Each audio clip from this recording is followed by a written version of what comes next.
Suscríbete a nuestro canal TelentroHN y activa las notificaciones.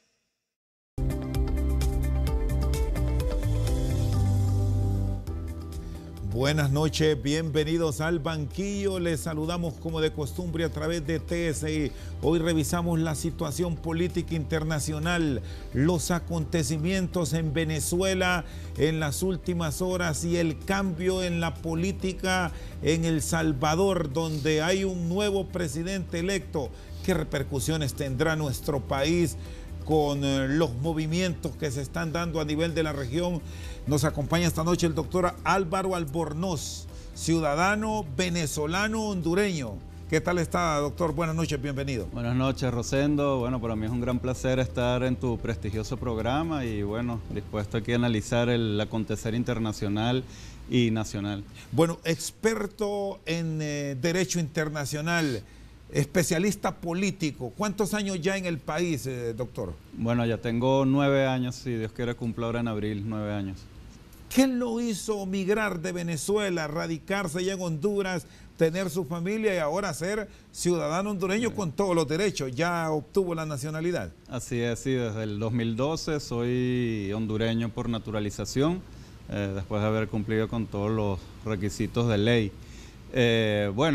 Yo conocí Honduras acá en el 2009, fui invitado como observador internacional de las elecciones de ese año, ¿verdad? Y pues acá conocí muchísima gente, conocí parte del país, me gustó muchísimo y pues decidí emigrar justamente y me quedé como 2 meses acá y el año siguiente, en el 2010, me vine definitivamente para acá y pues aquí conocí a mi esposa.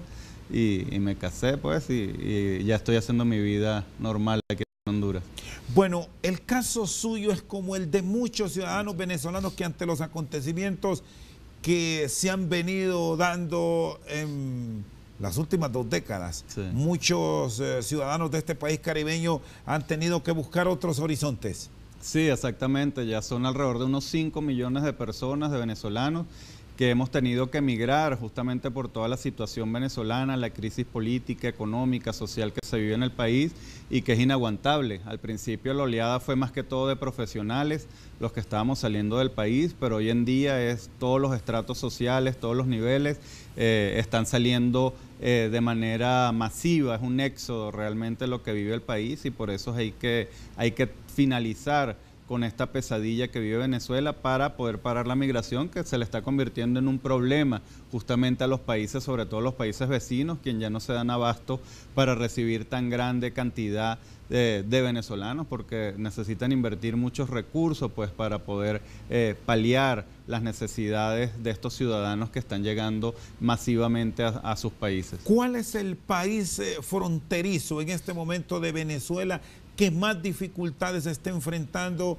ante las políticas de el presidente Nicolás Maduro Moros? Bueno, Colombia, que es el país más cercano, ¿verdad? Y el de más fácil acceso, es el que está recibiendo mayor cantidad de migrantes venezolanos. También Brasil, que está abajo, recibe una cierta cantidad de venezolanos. Y de Colombia muchos venezolanos se van para irse pues a otros países como Perú, Ecuador, Argentina o inclusive Chile.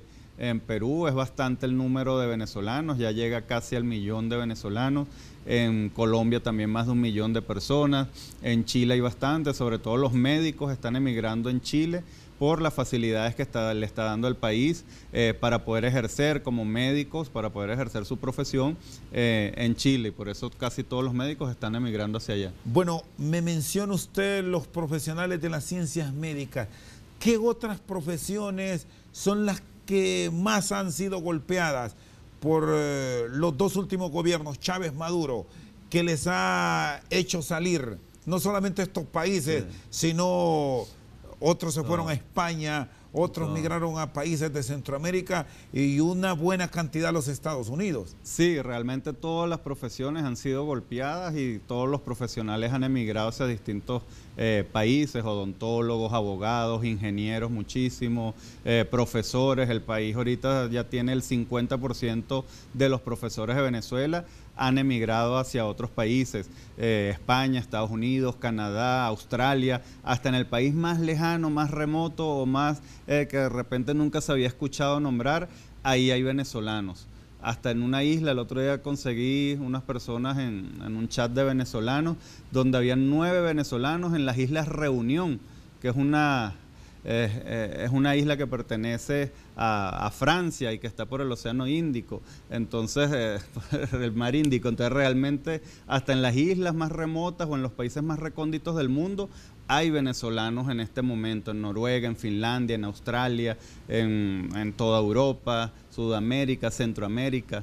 Esta facilidad que da ahora la comunicación y que permite armar grupos y tener, como efectivamente me dice, esa comunicación, ¿qué les refleja? ¿Sobre qué están comentando y son las tendencias ahora mismo que se está registrando por un sector de la comunidad internacional, el reconocimiento a Juan Guaidó como presidente interino? Sí, bueno, realmente es bastante emocionante. Nosotros ahorita tenemos un grupo de coordinadores, ¿verdad?, venezolanos en cada ciudad y en cada país del mundo, un grupo de WhatsApp donde ahí están venezolanos del mundo entero, los coordinadores de las organizaciones, y que estamos llevando a cabo pues todos los eventos que se están haciendo a nivel internacional para apoyar a nuestro presidente en Venezuela, el ingeniero Juan Guaidó, y realmente es emocionante, ¿verdad?, ver cómo en cada ciudad, en cada país del mundo hay cientos de venezolanos que han salido a protestar, a concentrarse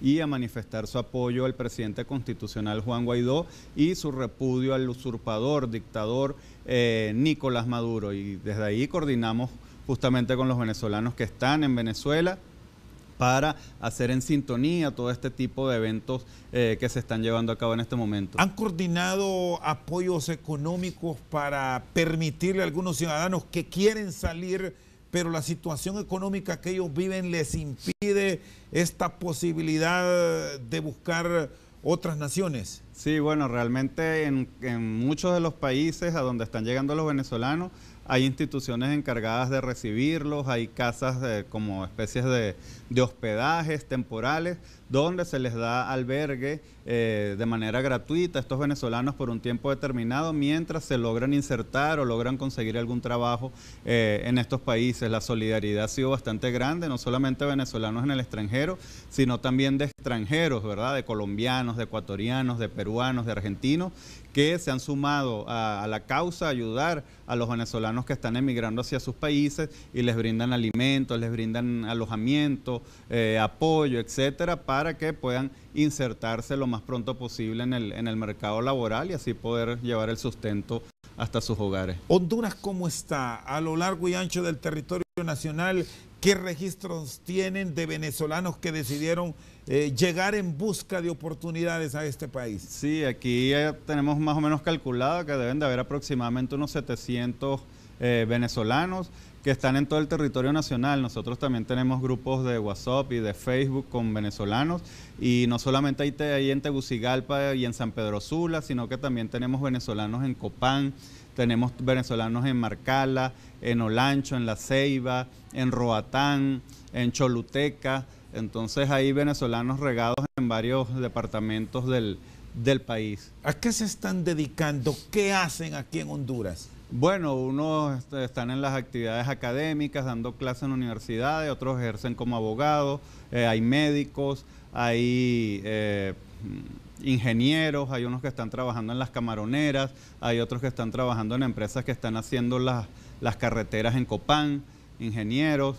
hay otros que han montado restaurantes o negocios, otros trabajan mucho en el área de telecomunicaciones, en las empresas de telecomunicaciones de Honduras, telefónicas. Es decir, llegaron a Honduras este grupo de aproximadamente 700 y se quedan.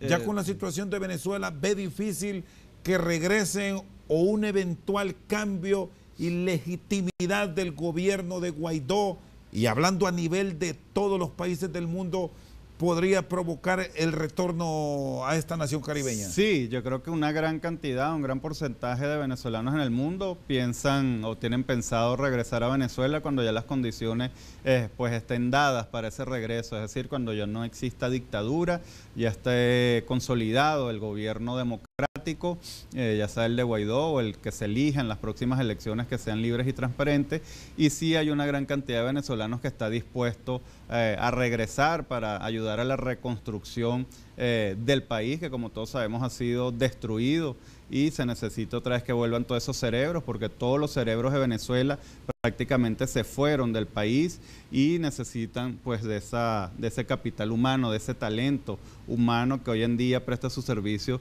en otros países, aunque muchos pues ya estamos también enraizados en los otros países y a algunos se nos va a hacer pues difícil regresar a nuestro país, pero siempre desde afuera apoyando y siendo solidarios con la democracia en Venezuela.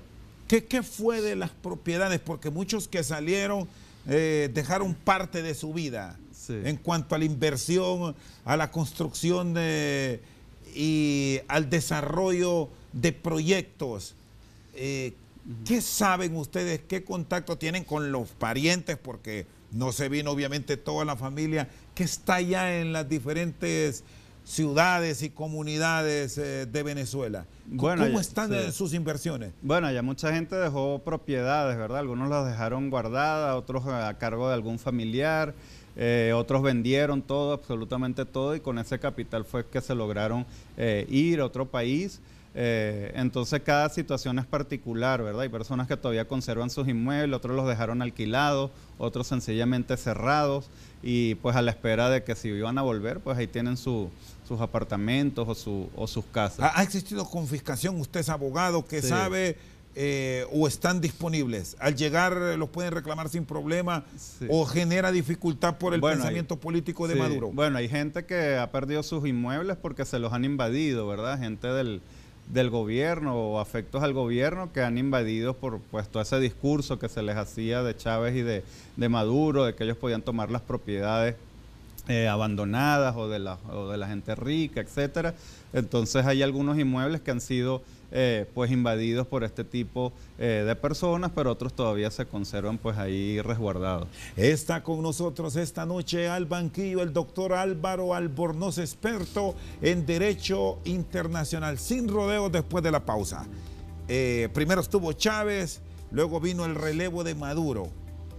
Si han sido antagonistas con él, ¿con cuál se quedarían? ¿Con quién ven los ciudadanos venezolanos que ahora viven en diferentes partes del mundo que se podría dialogar? Y esto porque en las últimas horas Maduro Moros ha pedido que interceda el Santo Padre, el Papa Francisco, para dialogar con la oposición. ¿Son diálogos verdaderos esto o es parte de la presión que siente del exterior? Después de la pausa, seguimos aquí en Al Banquillo.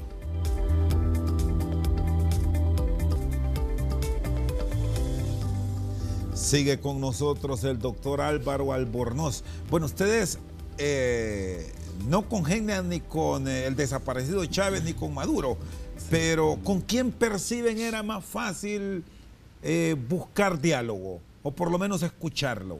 Sí, la verdad que yo creo que ninguno de los dos escucha. Uno era Chávez, pues era un personaje bastante astuto en la política, bien maquiavélico, y este hombre, pues un perfecto ignorante, un burro realmente, que no sabe pues dirigir ni tener un poco de gerencia en los cargos que ocupa. Realmente los dos han sido perjudiciales para el país, han sido pesadillas con consecuencias desastrosas, solo que Chávez, por supuesto, era un hombre más político, más carismático, más inteligente, más astuto, pero inteligente y astuto en la maldad, ¿verdad? En la maldad.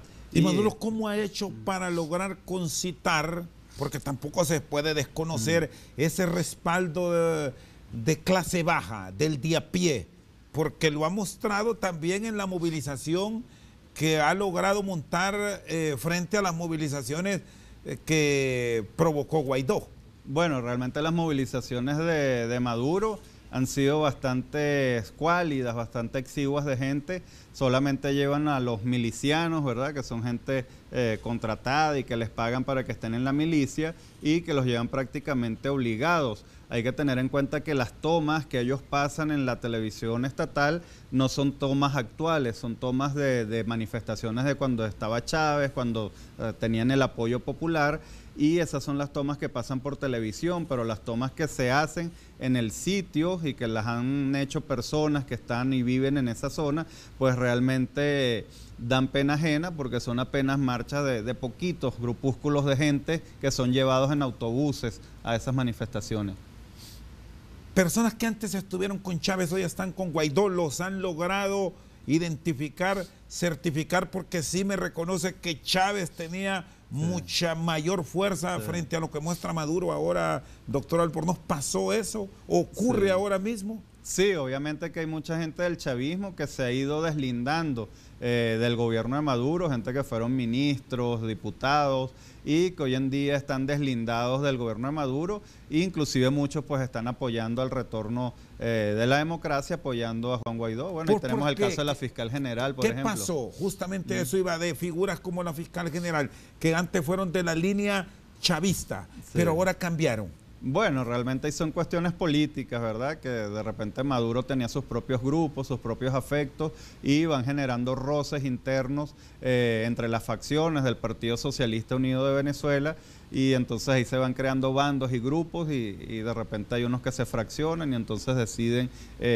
apartarse, ¿verdad? Hay mucha lucha de poder, mucha lucha por el control de los carteles de la droga, mucha lucha por los controles de la corrupción, de los cobros de comisiones, y entonces a veces aparecen personajes nuevos a quienes les dan este tipo de prebendas, entonces los que ya estaban se molestan y por eso se van. Realmente esto es una organización criminal, una mafia, la que ha gobernado Venezuela durante estos años, que se ha apoderado de todos los recursos para su beneficio personal, para el tráfico de drogas, tráfico de oro, tráfico inclusive de seres humanos. Realmente lo que ha vivido Venezuela es una cosa dramática que no se le deseamos a ningún país. ¿Cómo entender los convencimientos del mundo? Porque el Grupo de Lima se ha pronunciado en las últimas horas y con apoyo, sumamos, de la Unión Europea, gran parte de ellos, y muchos otros países reconociendo a Guaidó.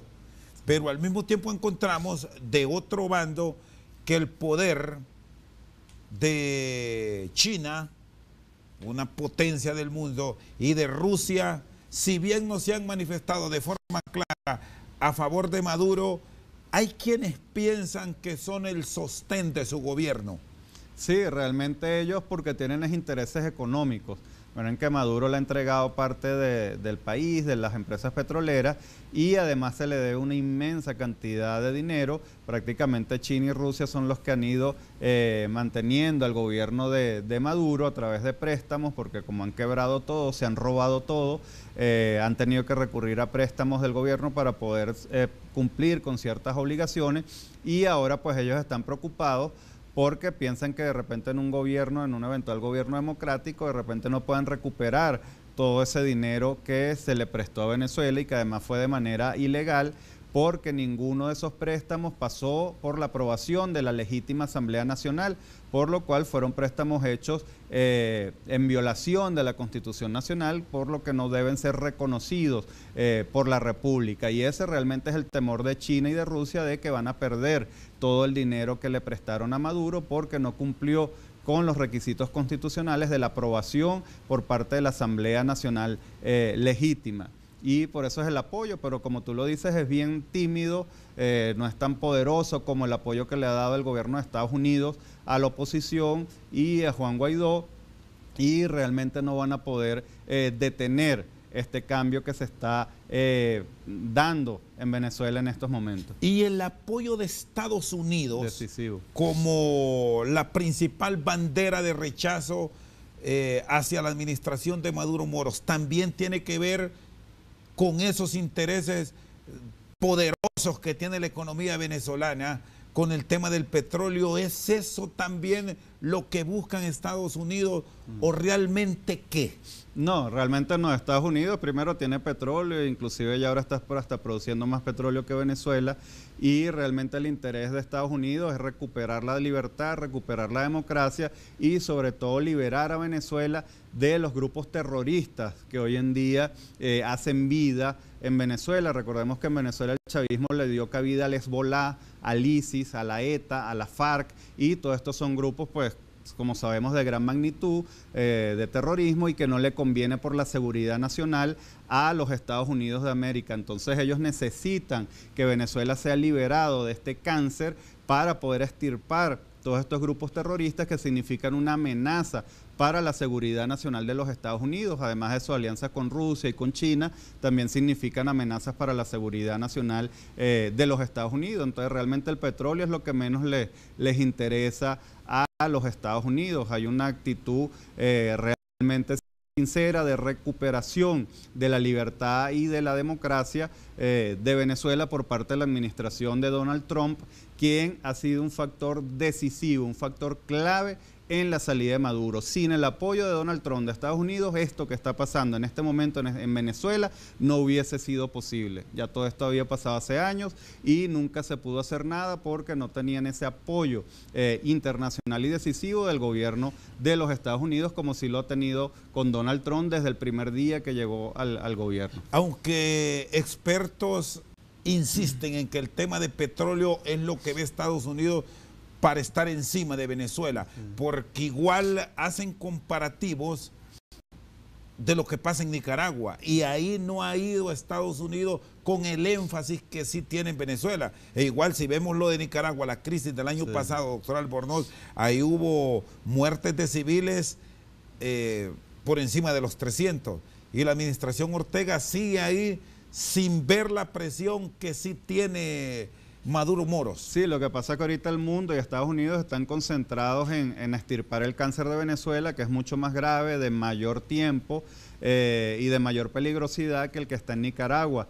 Pero ya Trump ha empezado también a fijarse en Nicaragua y ha impuesto diversas sanciones también a funcionarios de Nicaragua, y tenga la seguridad de que cuando ya se termine de realizar la labor que se está haciendo en Venezuela y de terminar de derrocar y de sacar al régimen de Nicolás Maduro, las baterías van a ser enfiladas hacia Nicaragua y va a ser el próximo dictador en la mira tanto de Estados Unidos como del mundo entero. Ya la Unión Europea y todo ya se han ido pronunciando también en contra de las acciones de Daniel Ortega, y tenga la seguridad de que una vez que salga Maduro, el próximo en salir va a ser Daniel Ortega. Es decir, que ustedes, analizando la geopolítica del mundo, ven que va a ir igual que Estados Unidos, como el poderoso del hemisferio occidental, va a ir cortando tijera en donde hayan irregularidades sin ver quién es.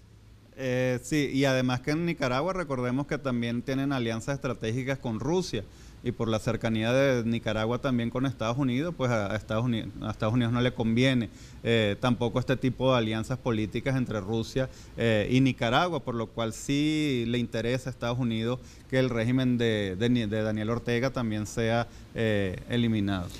¿Cómo aprovechar la coyuntura que se está brindando de apoyo de países? Estados Unidos comprometió ayuda humanitaria, incluso no descarta movilizar tropas a las fronteras. Canadá hoy habla de apoyo económico para llevar alimentos. Alemania. Pero si no se puede llegar, es posible que se apoye a otros ciudadanos que han salido a la frontera. Perú con más de 1 millón, me decía, Colombia igual con más de 1 millón. Y en diferentes países del mundo hay mucha necesidad de esos ciudadanos que se fueron. ¿Es viable buscar el apoyo? Es que ya esa ayuda ya la están recibiendo en los campamentos de refugiados venezolanos en Colombia y en Brasil. Ellos reciben ayuda financiera de Canadá, de Estados Unidos, de la Unión Europea, y ya esa ayuda financiera se ha venido dando a estas personas venezolanas que ya están fuera del país. Ahorita es imperioso llevar esa ayuda humanitaria a los venezolanos que se están muriendo de hambre y de falta de medicinas dentro de Venezuela, y que el gobierno, el régimen o la dictadura de Nicolás Maduro impide que estas personas tengan acceso a medicamentos y a alimentos. Y eso es lo que se va a gestionar en las próximas horas para que ingrese esa ayuda humanitaria con las fuerzas militares internacionales de varios países ingresen a Venezuela con la autorización del legítimo presidente venezolano, el ingeniero Juan Guaidó. Está con nosotros esta noche al banquillo el doctor Álvaro Albornoz, experto en Derecho Internacional, ciudadano honduro-venezolano. Sin casaca después de la pausa, el papel de la Fuerza Armada en Venezuela.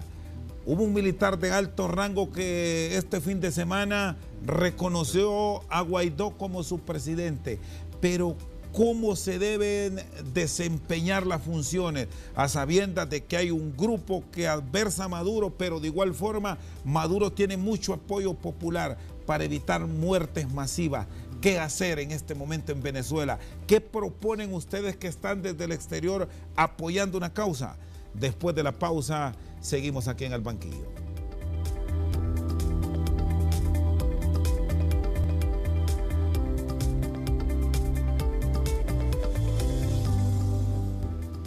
Seguimos al banquillo esta noche con el doctor Álvaro Albornoz. El papel de las Fuerzas Armadas. Está claro que respaldan a Maduro y que internamente en el territorio venezolano es el sostén.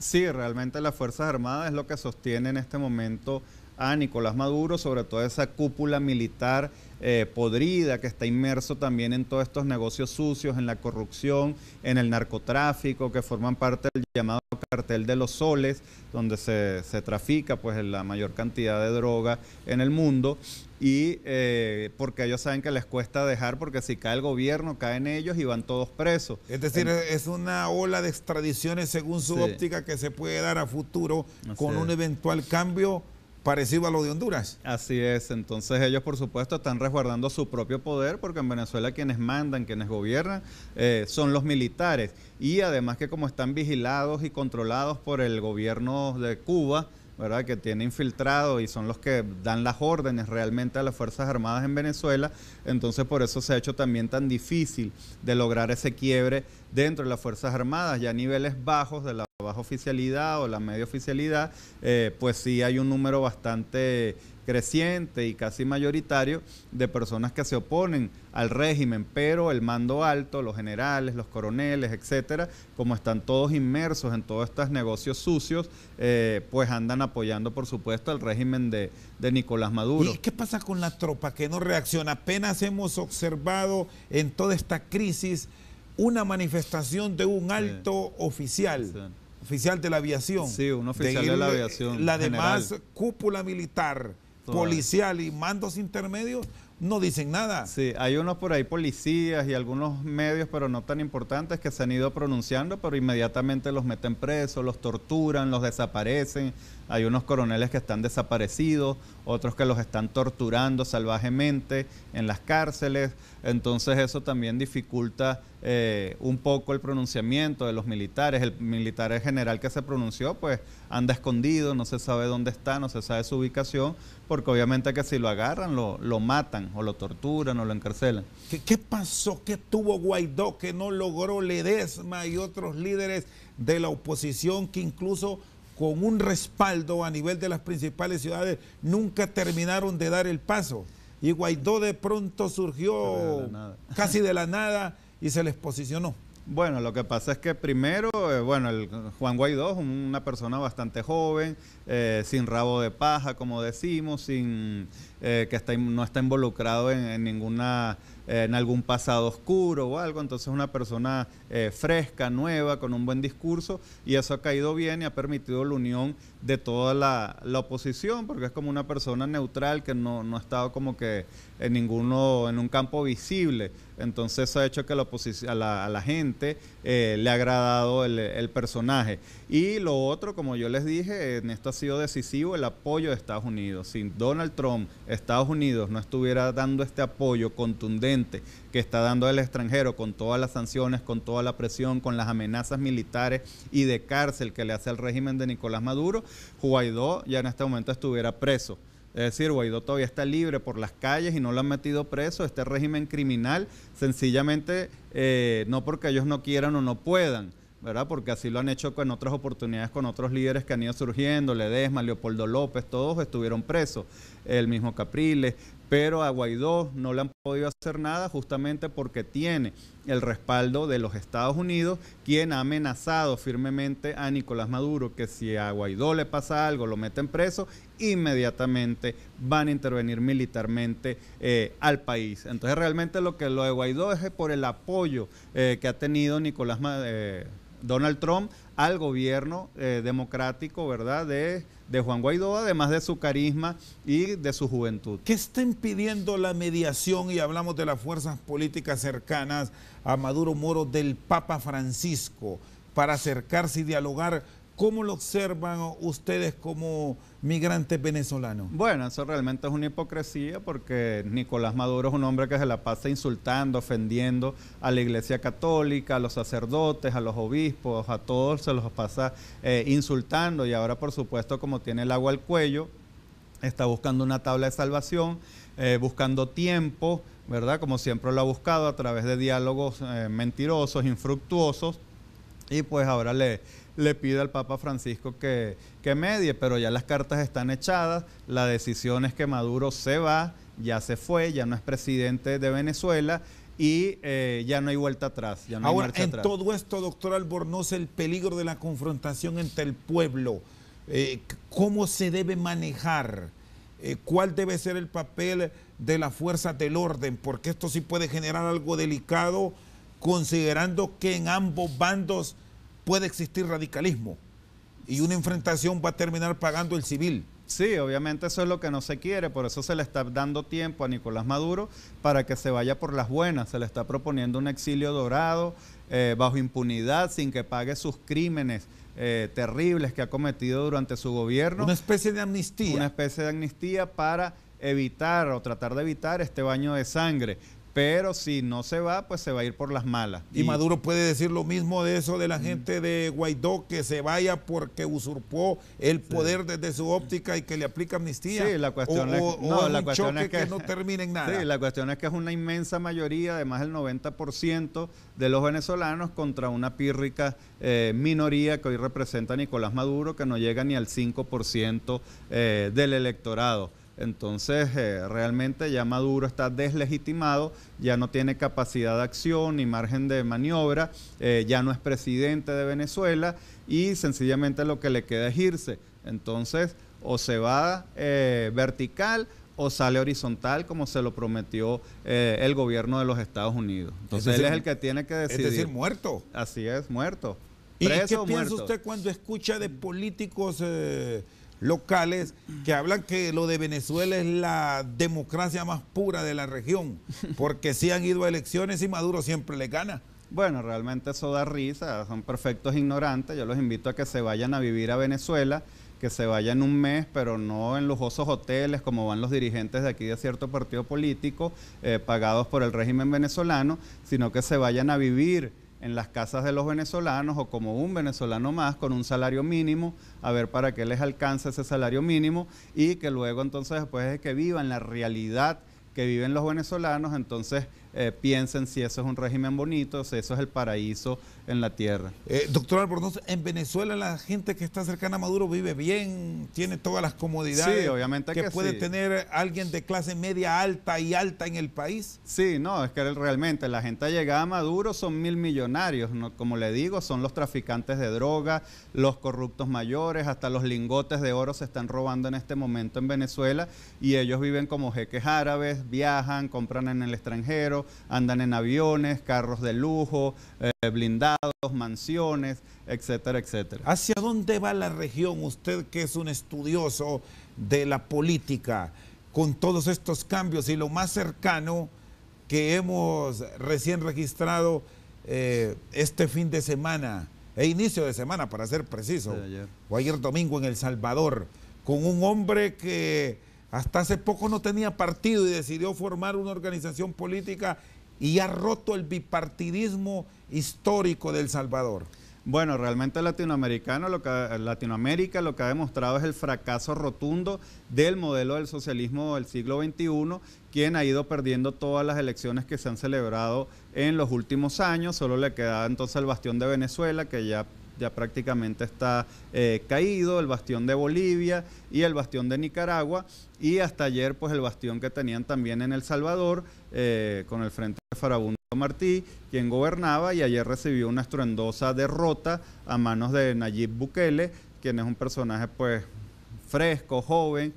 Últimamente los candidatos jóvenes son los que se han ido ganando las elecciones en diversos países del mundo, y yo creo que hacia eso ha ido el péndulo de la política, ¿verdad? De esa extrema izquierda ha girado hacia gobiernos más de derecha, gobiernos también un poco más conservadores, que han dejado atrás pues ese lastre de miseria, de destrucción, de corrupción que han significado estos nefastos gobiernos del socialismo del siglo XXI, impulsados por la petrochequera venezolana a través de Hugo Chávez. ¿No le está gustando ya al latino, o la izquierda, o la derecha, y está apostando al centro? Sí, ya muchas veces el electorado está buscando una opción diferente. Y eso lo podemos observar, sí, en el ejemplo en El Salvador, exactamente.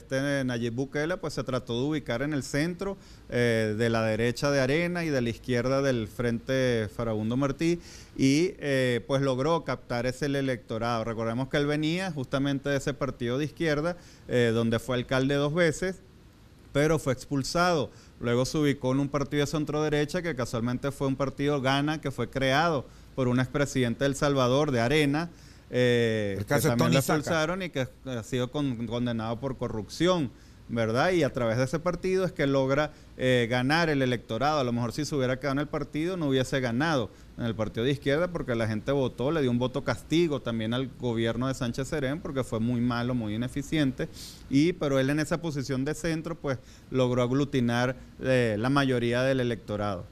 ¿Qué deben hacer y plantear las fuerzas políticas históricas de la región en aquellos países donde el bipartidismo ha sido el que ha gobernado, pero estos cambios que hemos venido registrando en los últimos tiempos comienzan a generar transformaciones?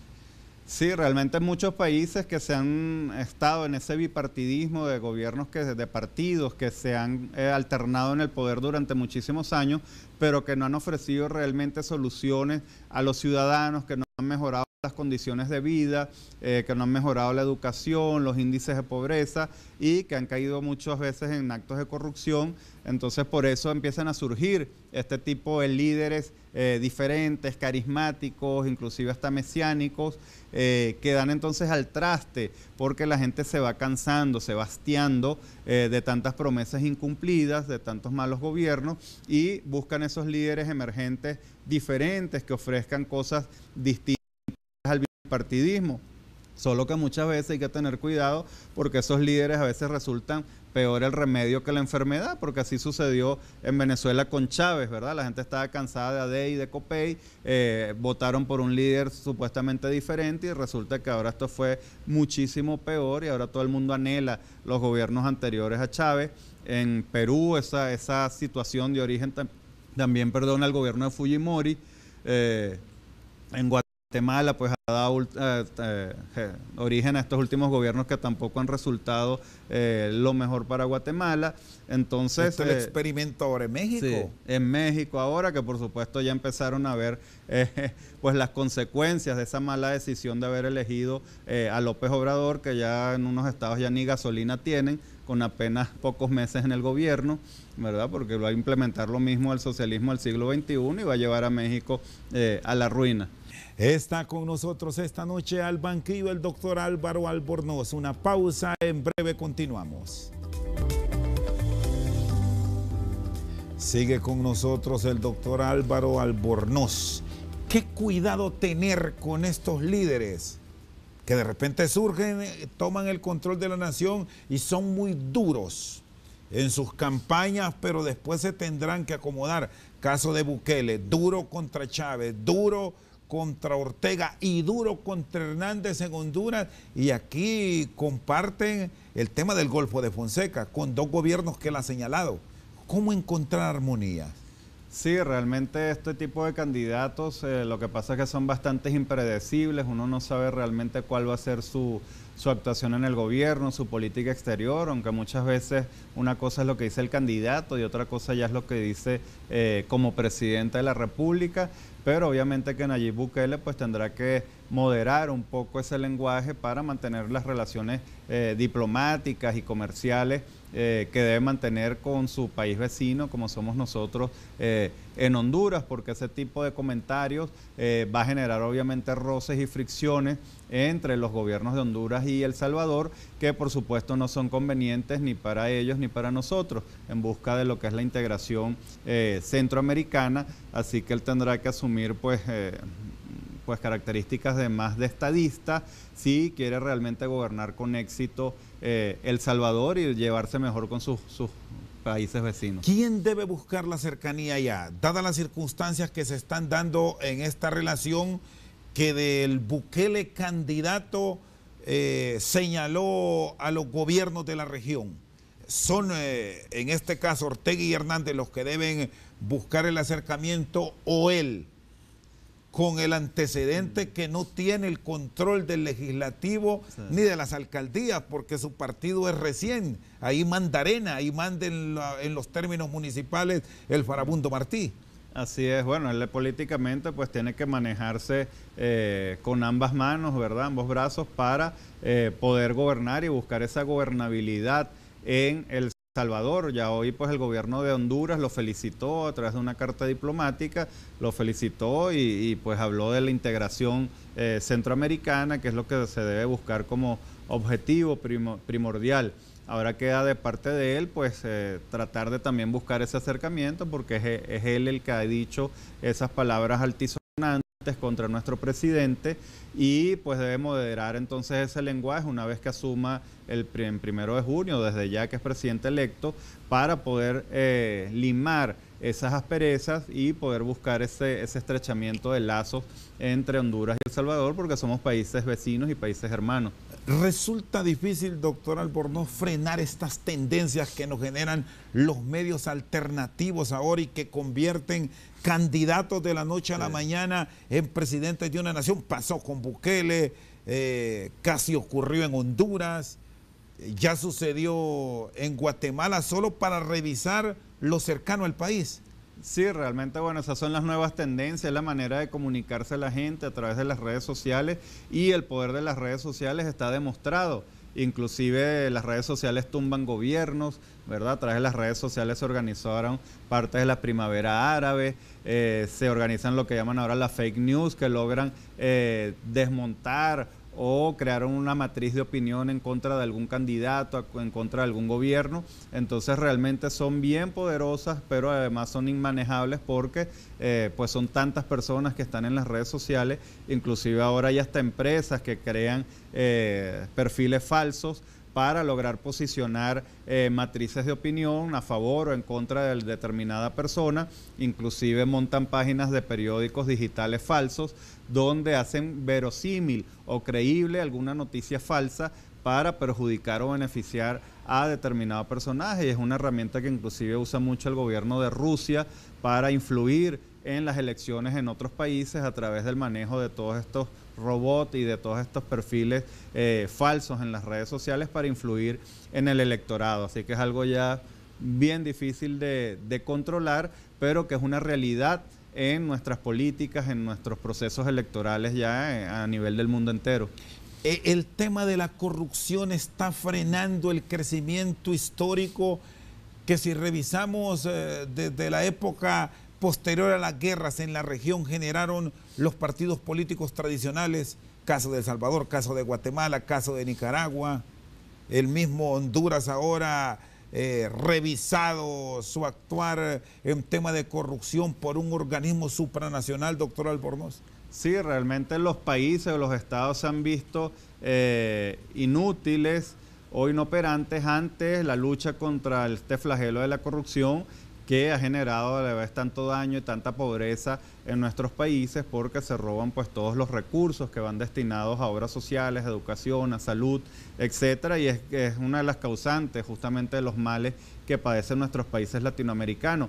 Y ante la inoperancia y que los mismos organismos que están llamados a controlar la corrupción, por lo general también muchas veces están implicados en actos de corrupción, entonces se está viendo esa necesidad de buscar organismos supranacionales que logren entonces erradicar o disminuir este flagelo de la corrupción, pero eso no sería lo más conveniente o no sería lo más correcto. Lo más correcto es que nuestros propios organismos nacionales sean los que luchen y hagan esa lucha frontal contra la corrupción y la exterminen sin necesidad de tener que recurrir a organismos internacionales para que ellos hagan la labor que debe hacer cada Estado internamente. ¿Visualiza que vienen cambios a corto plazo en nuestro país con esto de las reformas que se han impulsado desde el Congreso recién ratificadas constitucionalmente y que esos vientos de cambio que se han registrado en el sur, en El Salvador, pueden llegar a nuestro país? Bueno, en Honduras es necesario que se hagan reformas electorales. Gracias a Dios se están discutiendo en el Congreso y han sido aprobadas algunas. Es importante, por ejemplo, eso de la elección de diputados por circuitos para realmente acercar al diputado, al electorado, a que tenga un circuito más representativo, que la gente conozca ese diputado y que las personas voten por un diputado, 2 diputadas y no tengan que votar por una lista de 23 diputados que ni siquiera de repente conocen a todos. Entonces creo que sí hay reformas importantes que se deben dar en el país para mejorar justamente nuestra democracia, y pues eso obviamente que puede generar cambios en nuestro sistema, pero que espero que sean cambios para bien. Doctor Albornoz, le agradezco. Buenas noches, muy amable. Buenas noches. Con nosotros esta noche al banquillo el experto en Derecho Internacional Álvaro Albornoz. Por su sintonía, muchas gracias.